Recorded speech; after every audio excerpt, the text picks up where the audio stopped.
একটা প্রশ্ন করি, ইলেকশন আসলেই যে আপনি বলছিলেন না যে আমি ভোটারদের দ্বারা যাচ্ছি, ভোটারদেরও তো একটা অভিযোগ আছে যে যখন নির্বাচন আসে তখন আমরা প্রার্থীদের দেখা পাই, নির্বাচন শেষ হয়ে গেলে তো প্রার্থী দেখা আর পাই না। আমি আগেই অনেক বড় কথা বলতে চাই না, আমি শুধু ঢাকা হাটের আমার ভাই বোন, আমার আঙ্কেল আন্টি সবাই একটা কথা বলি, জিতি আর হারি আপনারা আপনাদের হাদিকে পাবেন কিনা এটা ইনশাল্লাহ সময় বলে দিবে।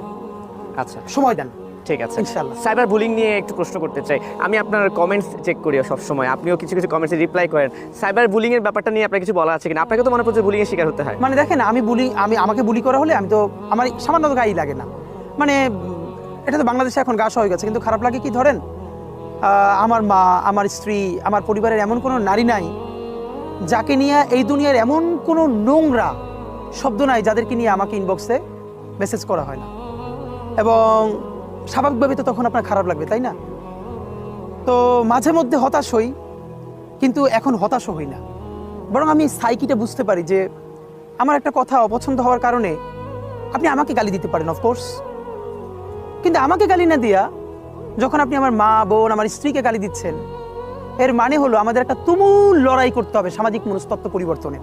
আমি এইটা বুঝবার চেষ্টা করি যে এই যে সে গালিটা দিতে পারছে, সে মোটিভেটেড হচ্ছে। অপরাধ করলেন আপনি, কিন্তু গালি দিচ্ছে আপনার মাকে, এইটা তো একদিনে তৈরি হয় না, একদিনে ভাঙবেও না। তখন আমি গভীরভাবে বুঝবার চেষ্টা করি যে আসলে কি করলে পরে আগামী 20-30 বছর পরে আমি অপরাধ করলে যেন আমাকেই গালি দেয়, আমার পরিবারের মা বোন গালি না শোনে, সেই জায়গাটা আমরা পৌঁছতে পারবো কবে? তা আমি বরং এগুলোকে এখন এভাবে বুঝবার চেষ্টা করি যে কি কাজটা করলে পরে, কোন লড়াইটা করলে পরে আমরা ওই বাংলাদেশটা করতে পারবো। আমাদেরকে একটা লড়াই করতে হবে। আমি পার্সোনালি কষ্ট পাই না, কিন্তু দেখেন আমাদের জুমা, আমাদের মেয়েরা যারা আমাদের সাথে অ্যাক্টিভিজম করে, দেখেন বুলি করা তো ভিন্ন কথা, তাদেরকে নিয়ে ফেক বানানো হয়। জুমার মা সেদিনকে ডাকসুর যে মুক্তিযুদ্ধ বিষয়ক সম্পাদক ফোন করে কান্না করতেছে যে সে তো একটা কমিউনিটিতে থাকে, তার ছোট বোনেরা স্কুলে যায়, তারা দেখাচ্ছে তার সে কমিউনিটি কিভাবে থাকে, অথচ পুরোটা ফেক, এআই ভিডিও হয়, এআই দিয়ে তৈরি করা।